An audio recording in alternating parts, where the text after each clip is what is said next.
Bersyukur buat anugerah-Mu yang besar, buat kasih Tuhan yang begitu luar biasa yang Tuhan sudah limpahkan dalam hidup kami.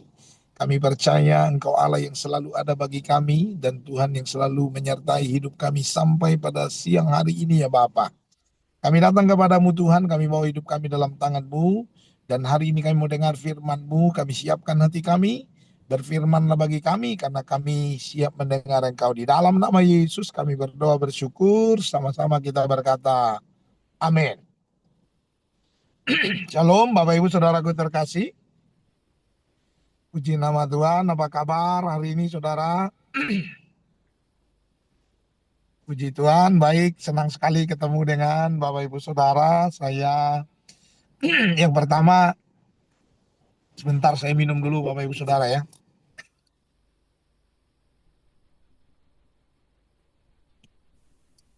Baik, yang pertama, puji Tuhan kita masih bisa berkumpul, saudara terkasih, memuji Tuhan, mendengar firman Tuhan, beribadah walaupun lewat Zoom ya. Saya mohon maaf, saya ada di mobil, saudara terkasih, nggak kekejar ya ke tempat. Tadi saya ada pelayanan, saudara terkasih, jadi baru keluar tol ini, saudara terkasih ya. Langsung mampir di sini, saudara, karena saya lihat udah mau firman, jadi saya berhenti. Baik, saudaraku terkasih dalam nama Tuhan Yesus. Saya mau bagi satu firman Tuhan buat kita, saudaraku terkasih. Saya kasih tema, saudara, kesabaran, saudara terkasih ya. Saudaraku terkasih, kesabaran ini, saudara, orang-orang bilang, saudaraku terkasih, adalah ilmu tingkat tinggi. Betul toh? Kenapa, saudaraku terkasih? Karena kesabaran ini latihannya setiap hari, saudara terkasih ya. Dan ujiannya seumur hidup, saudara. Jadi artinya, saudaraku terkasih, sampai kapanpun kita akan tetap dilatih dan diuji untuk menjadi pribadi yang sabar, saudara ya. Saudaraku terkasih, tidak gampang menjadi pribadi yang sabar, makanya kalau ada orang sabar, orang akan senang sekali lihatnya, saudara. Orang kalau lihat kita orang sabar itu hatinya damai, saudara kasih tahu. Makanya kita harus jadi orang sabar supaya orang senang lihat kita. Amin, saudara ya. Baik, saudaraku terkasih, kita mau lihat firman Tuhan ini dan kita mau belajar bersama, sama-sama tentang ilmu tingkat tinggi ini, saudara kasih. Saya ambil firman Tuhan dalam Mazmur pasal 103 ayat 8. 103 ayat 8, saudara kasih, firman Tuhan berkata, Tuhan adalah penyayang dan pengasih, panjang sabar dan berlimpah kasih setia.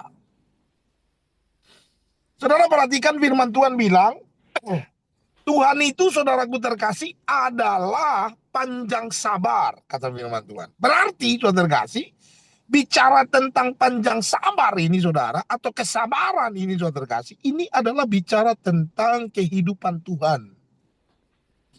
Makanya nggak heran, saudaraku terkasih, kalau ada orang bilang orang panjang sabar itu adalah orang yang punya ilmu tingkat tinggi, ya pantas, saudara. Betul toh? Kenapa? Karena kesabaran itu adalah kehidupannya Tuhan. Orang yang sabar itu adalah orang yang menghidupi kehidupan Tuhan dalam kehidupannya. Orang sabar itu adalah, saudaraku terkasih, orang yang memiliki karakter Allah. Kesabaran itu, saudaraku terkasih, bukan sekedar bahwa kita bisa menahan diri, tidak membalas kejahatan orang lain. Waktu orang jahatin kita, lalu kita tidak membalas, lalu kita bilang sabar. Bukan. Kenapa? Karena banyak orang sabar, banyak orang tidak membalas perbuatan jahat orang lain, itu bukan karena sabar. Karena mereka belum punya kesempatan untuk membalas. Betul ya? Banyak orang, saudaraku terkasih, tidak balas perbuatan jahat orang lain, bukan karena sabar. Karena mereka belum punya kekuatan untuk membalas. Dan orang kayak gini ketika dia punya kesempatan, punya kekuatan, wah habis itu orang yang nyakitin dia. Betul toh? Nah orang kayak gini, saudara kasih, bukan orang sabar. Jadi orang sabar itu kelihatannya bukan hanya sekedar karena dia tidak membalas perbuatan orang lain, lalu dia dibilang sabar, bukan. Atau orang yang bisa menahan diri lama, lalu tidak melakukan apa-apa, lalu dia bilang, oh sabar dia ya. Belum tentu. Ada banyak orang menahan diri tapi maki-maki dalam hatinya, betul toh? Ngumpet-ngumpetin orang, saudara kasih, betul ya? Itu bukan orang sabar, saudara. Saudaraku terkasih, Tuhan tidak begitu. Makanya karakter Tuhan juga tidak begitu. Maka ketika karakter kesabaran ada dalam hidup kita, harusnya saudara kasih, kita menunjukkan satu karakter Allah dalam kehidupan kita. Lalu pertanyaannya, kalau begitu Pak Pendeta, apa itu kesabaran? Yang bagaimana yang disebut dengan kesabaran, saudara kasih? Supaya kita sama-sama koreksi diri masing-masing. Amin. Nah, hari ini saudara kasih, saya mau bagi firman Tuhan buat kita. Kita mau belajar dari seorang tokoh Alkitab, saudara kasih, yang gambaran yang luar biasa. Siapa dia, saudara kasih? Dia adalah Yusuf, anak Yakub. Nah, saudaraku saudara adalah seorang yang memiliki kesabaran yang luar biasa. Semua kita tahu cerita tentang Yusuf, betul? Yusuf ini adalah orang yang diberikan visi oleh Tuhan, mimpi besar, bahwa dia akan menjadi orang yang luar biasa, orang hebat, orang dahsyat. Tetapi saudaraku terkasih, dalam mimpinya itu, saudara, di situ ditunjukkan bahwa semua orang tunduk kepadanya, termasuk orang tuanya dan kakak-kakaknya, saudara. Tapi ternyata mimpi ini membuat malapetaka besar dalam kehidupan Yusuf. Yusuf malah karena mimpi ini, saudaraku terkasih, Yusuf malah dimusuhi oleh kakak-kakaknya. Akhirnya kakak-kakaknya merencanakan pembunuhan bagi Yusuf.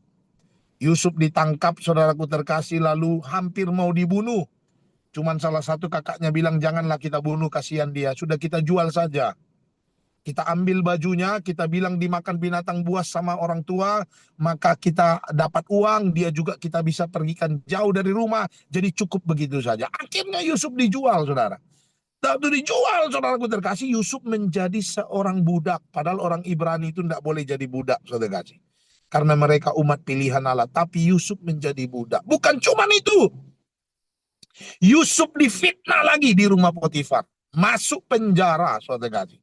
Masuk penjara, akhirnya Yusuf menderita lama sampai akhirnya Tuhan mengangkat dia. Karena kakak-kakaknya. Karena kakak-kakaknya yang membenci dia. Tetapi luar biasa, saudaraku terkasih, Yusuf menunjukkan sikap kesabaran yang hebat, yang menunjukkan sikap dan karakter Allah lewat kehidupannya. Yang bagaimana, saudara terkasih, saya mau bagi buat saudara, kita akan belajar ada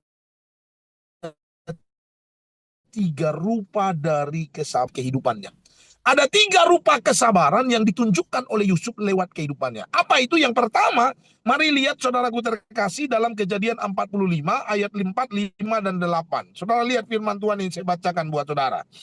Firman Tuhan berkata, lalu kata Yusuf kepada saudara-saudaranya itu, marilah dekat-dekat,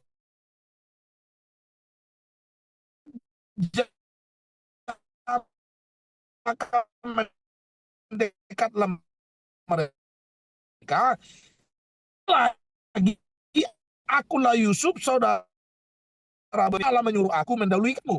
Jadi bukan kamu yang menyuruh aku ke sini, tetapi apa katanya? Tetapi Allah. Saudara lihat, ini luar biasa, saudara. Yusuf sudah menderita begitu luar biasa karena kakak-kakaknya, saudaraku terkasih. Tetapi ketika dia punya kesempatan untuk membalas, punya kekuatan untuk membalas, dia malah tidak membalasnya, saudara. Tetapi dia malah melihat bahwa apa yang dialaminya dalam kehidupannya adalah jalan yang luar biasa yang membuat Tuhan mengangkat. Ini orang-orang sabar atas kehidupannya adalah sebuah kebaikan. Orang sabar itu, saudaraku terkasih, bukan tidak membalas karena dia tidak mau membalas, tapi karena dia percaya sekalipun dia mengalami penderitaan dalam kehidupannya, Tuhan sedang merancang penderitaan ini menjadi jalan menuju berkat dalam kehidupannya. Amin. Saudara ingat apa kata Yusuf, saudaraku terkasih, kepada saudara-saudaranya? Malah berkata kepada saudara-saudaranya, engkau boleh merancang perkara-perkara yang jahat kepadaku, tapi Allah mereka-rekakannya menjadi kebaikan dalam kehidupan. Saudaraku terkasih, orang sabar itu mampu melihat bahwa apa yang dialaminya adalah jalan yang akan membawa dia kepada kebaikan demi kebaikan. Saudaraku terkasih, kok bisa begitu Pak Pendeta? Cara berpikirnya sederhana, saudara. Orang akan cenderung bertahan dalam penderitaan jika mereka percaya bahwa penderitaan itu adalah jalan yang harus dilalui untuk sampai kepada kemenangan dan kemuliaan. Betul ya? Semua orang akan bertahan kalau dia tahu bahwa apa yang dia jalan pada kemenangan. Coba misalnya saudara yang bekerja, ya. Misalnya saudara kerja, lalu saudaraku terkasih, saudara dipanggil sama bos saudara, lalu saudaraku terkasih dibilang, sini Pak, tolong masuk ke kantor saya, kita anggap siapalah ya. Kita anggap Samuel Chandra lah, biar sama namanya ya. Misalnya Samuel Chandra ini kerja dalam sebuah perusahaan.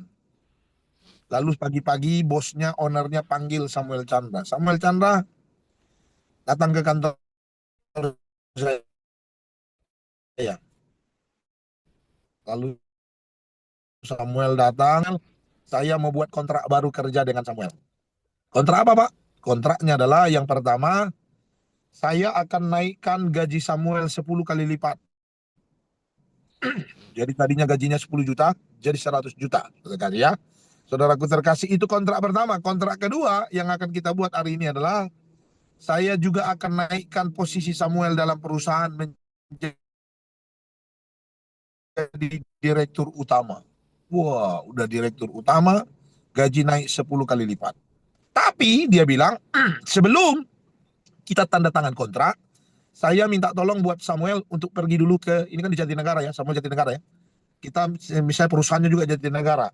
Saya minta tolong buat Samuel untuk pergi ke Tangerang untuk ambil berkas. Nanti setelah ambil berkas, pulang ke kantor, langsung kita tanda tangan kontrak. Tapi nanti ambil berkasnya, Samuel tidak boleh naik mobil, tidak boleh naik motor, tidak boleh naik sepeda, pergi jalan kaki, pulang pergi.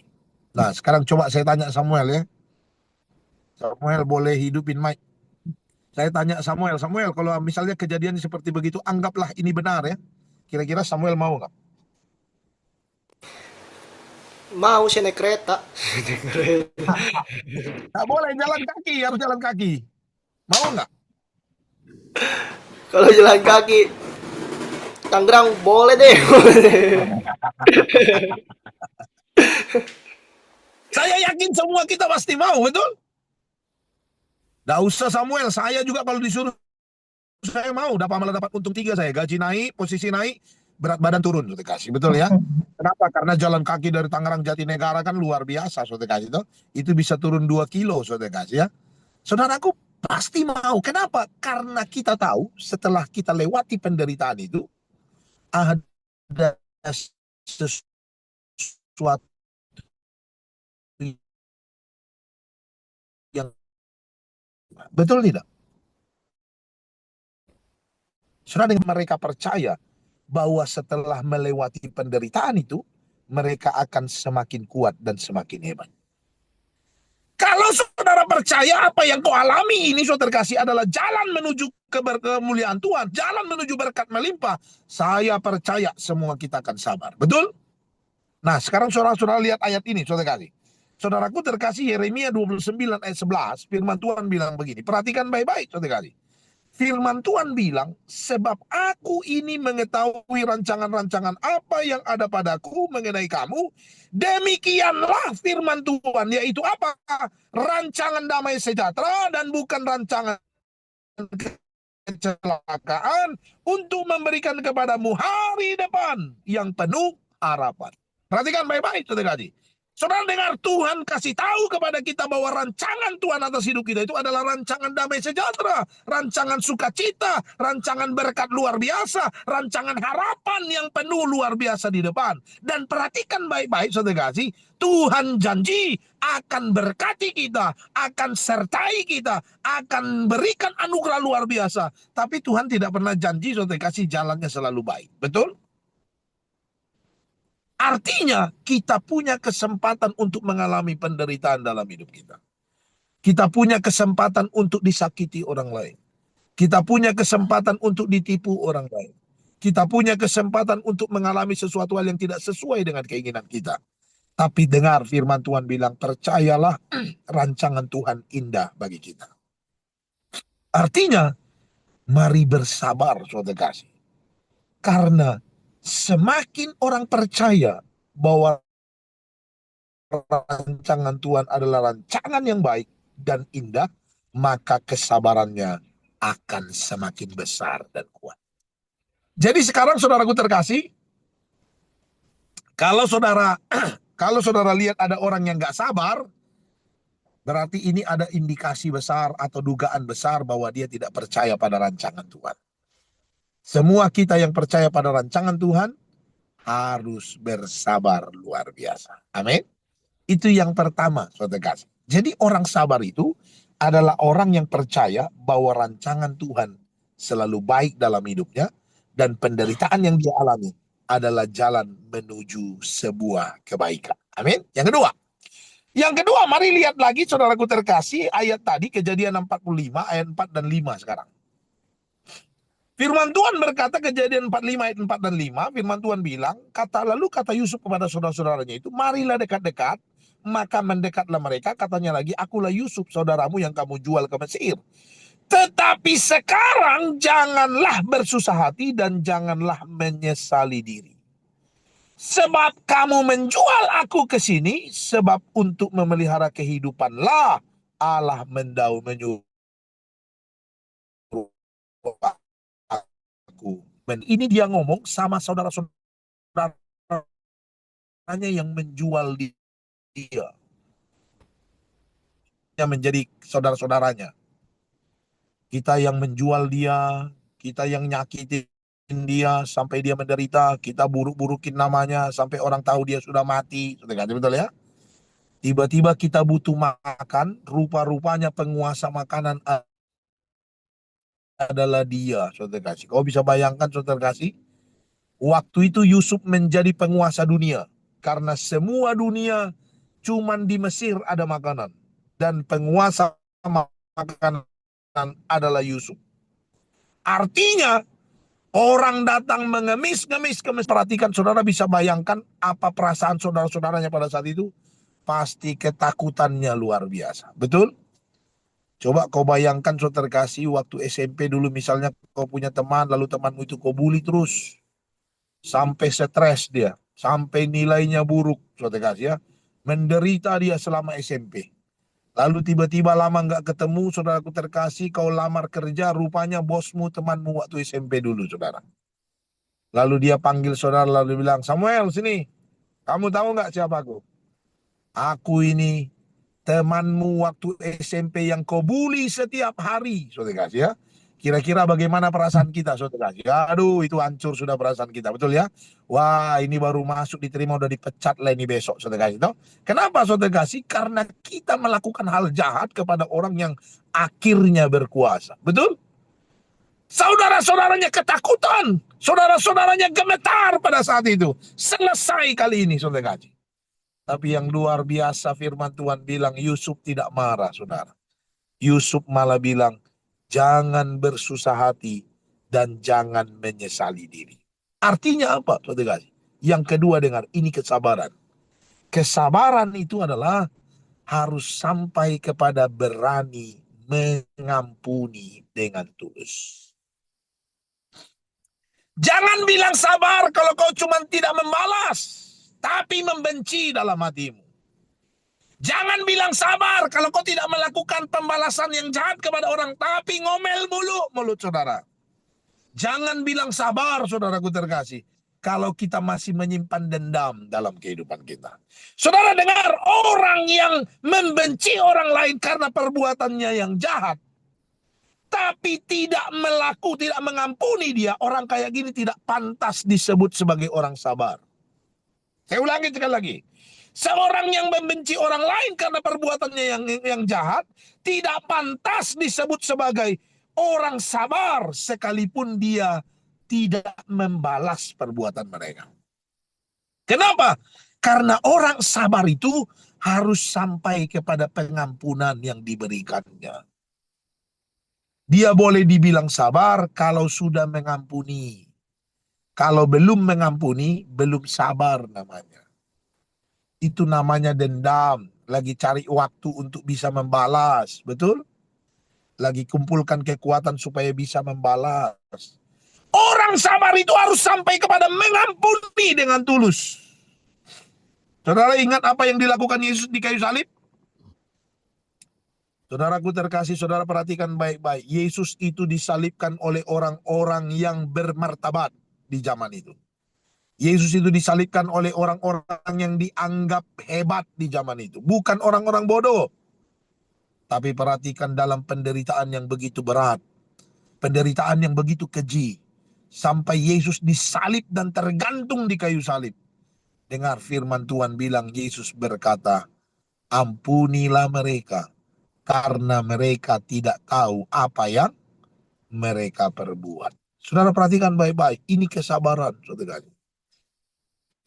Yesus dalam penderitaan yang dialaminya karena perbuatan orang, Yesus bisa-bisanya bilang, ampunilah mereka karena mereka tidak tahu apa yang mereka perbuat. Saudara bisa bayangin nggak? Orang tonjok saudara, mata bengkak begitu segala. Lalu saudara bilang, ampunilah dia karena dia tidak tahu apa yang dia perbuat. Wah, ini luar biasa. Kalau ada begitu, ini luar biasa. Tapi yang ada biasanya jarang begitu, betul? Biasanya orang kalau balas, tolong pukul kita, balasnya lebih kejam daripada apa yang diperbuat, betul? Saudara tahu enggak kenapa Tuhan larang kita tidak boleh balas? Pernah tahu enggak, saudara? Kenapa Tuhan tidak bolehkan kita balas? Padahal sebetulnya bukan tidak boleh balas, boleh sebetulnya. Ada ayatnya juga. Ayatnya dalam perjanjian lama suka dipakai sama Netanyahu, betul ya? Mata ganti mata, gigi ganti gigi, betul enggak? Tapi Tuhan Yesus larang jangan balas. Kenapa? Saudara tahu kenapa tidak boleh balas? Karena biasanya orang kalau balas, itu perbuatan pembalasan yang kita lakukan, itu lebih kejam daripada apa yang diperbuat orang kepada kita. Betul tak? Kalau kau mau balas sebetulnya bisa. Mata ganti mata, gigi ganti gigi. Jadi kalau orang tonjok gigimu copot satu, balas boleh. Tapi pastikan giginya copot satu juga. Tapi biasanya kan jarang ini terjadi, betul? Orang biasanya kalau tonjok kita gigi copot satu, pas balas rontok semua giginya. Sudah kasih, betul ya?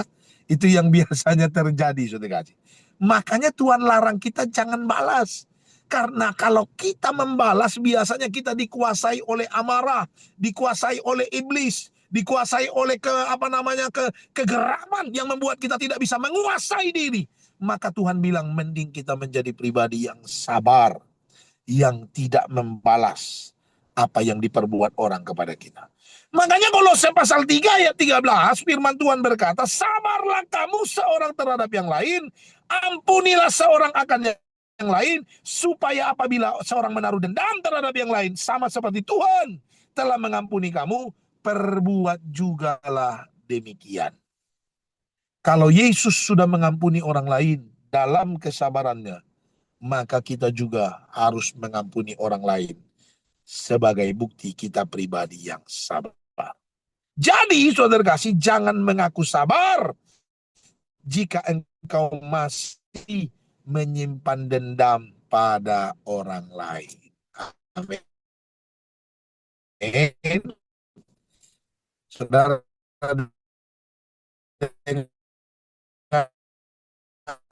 jangan sabar. Jadi kita tidak boleh dendam. Amin. Yang ketiga dan yang terakhir, saudara kasih. Apa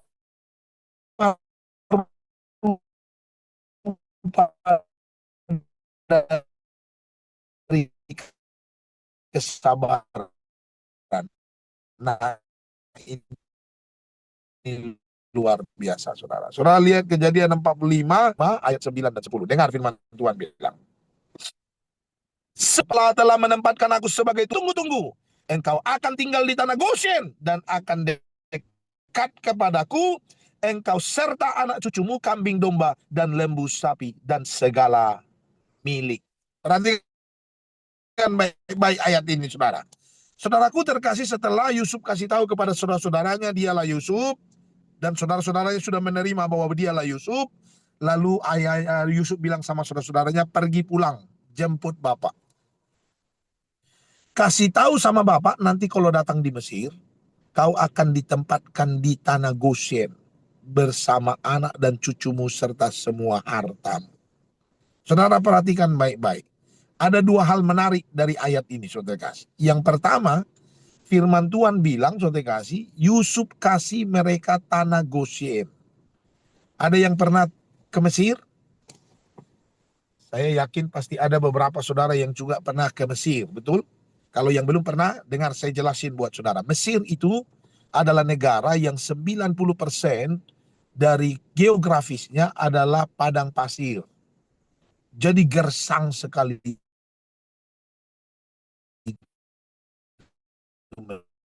Mesir. Tetapi Sungai Nil yang berjalan atau terbentang di tengah-tengah Mesir. Jadi orang Mesir itu hidupnya dari sungai itu. Makanya mereka masih bertahan hidup, bisa mengalami mendapatkan berkat ya dari sungai itu.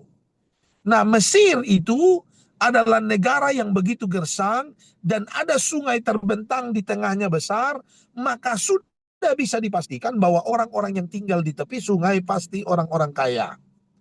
Tidak mungkin orang biasa, karena itu daerah yang sangat strategis dan bagus.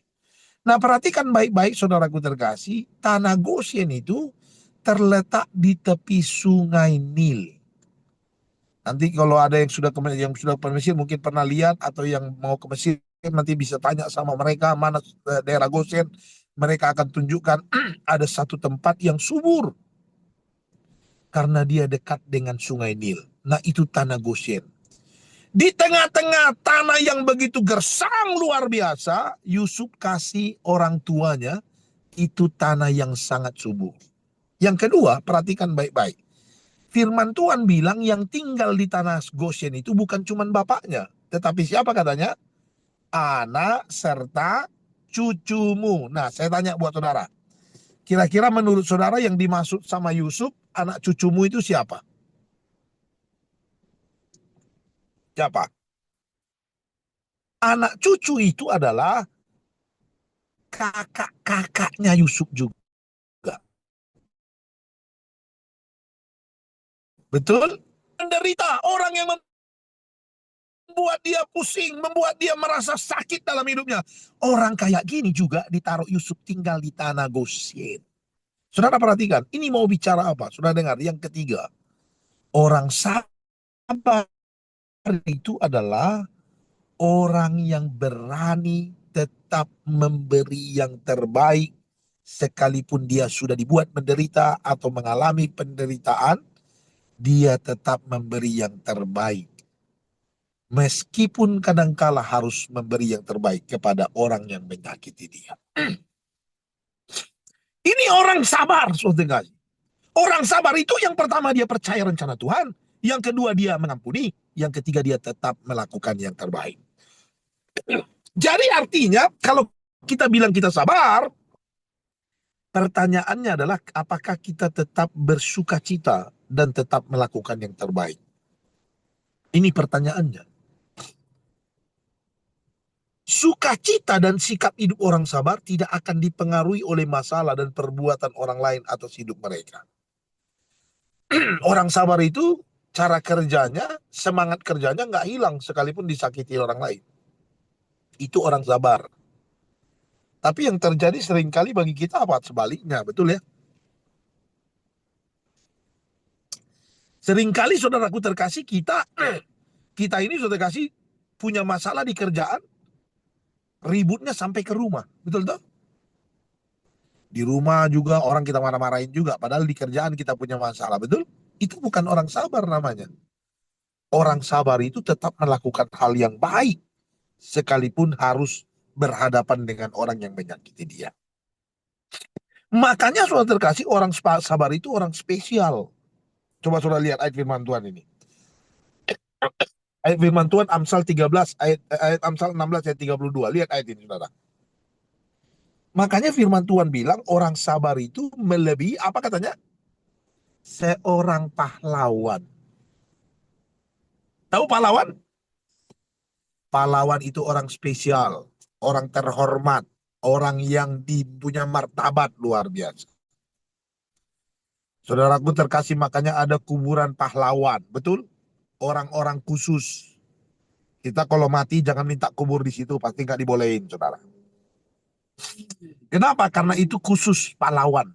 Tapi hari ini dengar firman Tuhan bilang, kau nggak usah berkecil hati. Karena firman Tuhan bilang, kalau kau sabar, kau lebih dari pahlawan. Amin. Kita lebih dari pahlawan. Maka untuk itu yang terakhir, saudara kasih, kesabaranlah yang akan menjadikan kita terhormat baik di hadapan Tuhan